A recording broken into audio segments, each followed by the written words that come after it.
Hi, my name is Monique Gafford, and I'm an earth science teacher out of Nampa, Idaho. This is a presentation on Yellowstone National Park's geology. This production is going to discuss the geology of the park and not other elements such as history, its famous attractions, etc. Before we get started with the geology, though, I do have a couple facts I want to mention. It was the first national park. It was established in 1872, and it's 3,468 square miles. The first geologic features that I will be talking about are the most popular features in the park: the geysers, hot springs, and mud pots. Yellowstone is home to the largest thermal area on Earth. It contains 62% of all the known geysers in the world, and there are over 10,000 geysers, hot springs, and mud pots. In the next few slides, I will discuss these features more in depth. First, geysers. In order for a geyser to occur, it must have a powerful heat source, which is usually volcanic. In Yellowstone's case, it sits over a hot spot, which we'll talk more in detail later about. It has to have a plentiful supply of water, and it has to have a fairly watertight plumbing system that is capable of holding a large volume of water. This plumbing system is what allows the geyser to erupt upward instead of just sitting and boiling like a hot spring.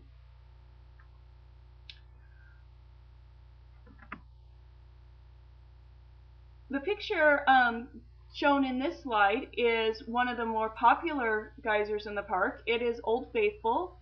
Old Faithful is not necessarily the most spectacular of all the geysers, but it is the most dependable. It goes off approximately every hour.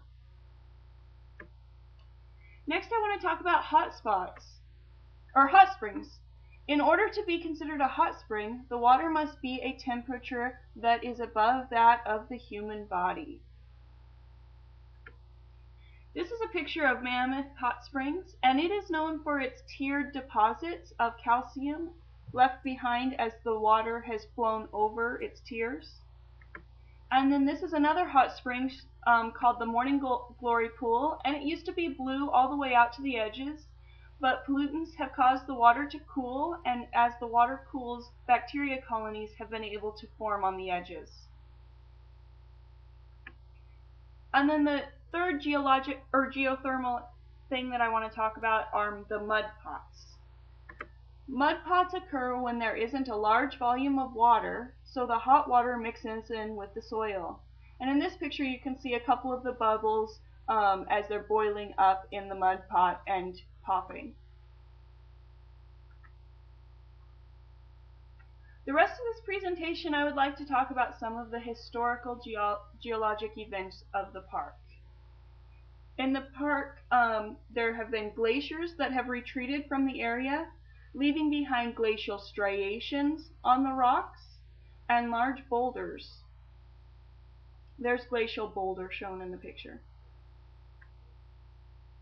Also, there's been uplift of faults, creating fault block mountains within the Rocky Mountain Range. This particular picture is of a mountain belt called the Tetons within they're actually just outside of Yellowstone.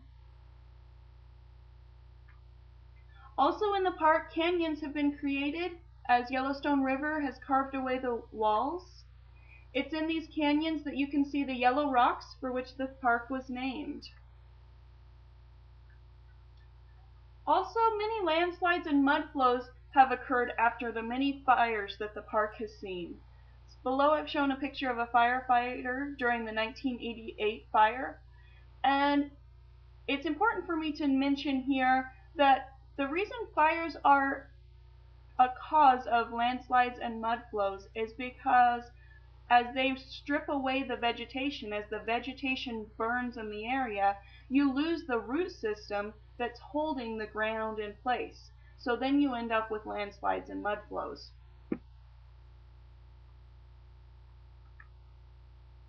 Another geologic thing that's happened in Yellowstone is that the North American plate is moving across the hotspot. In this picture, you can see the hot spot as it moves. Here is where it one of the areas that we see volcanic activity where we think some of it started, and then you can see it as it tracks across Idaho.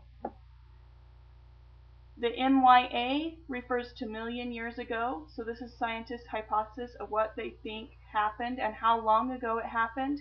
And then over here you see in the corner of Wyoming, Montana, and Idaho, where Yellowstone currently is, you see the hot spot has settled into that park.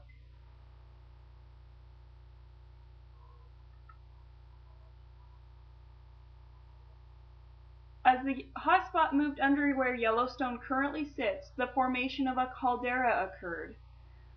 You can notice in this diagram the magma creating an uprising in the Earth's crust. So this is the start of the volcanic eruptions, the start of the formation of the caldera. As the magma continued to push upward, some of the magma erupted. After the volcanic eruptions, a large caldera was left. Remember that a caldera is simply the formation, a crevice within a volcano after it erupts, a hole. The caldera now makes up much of Yellowstone Park, and it is still active. So here I have a picture of Yellowstone National Park's the map of Yellowstone National Park, and you can see the outlying areas in blue, and then the hot spot is shown here in purple.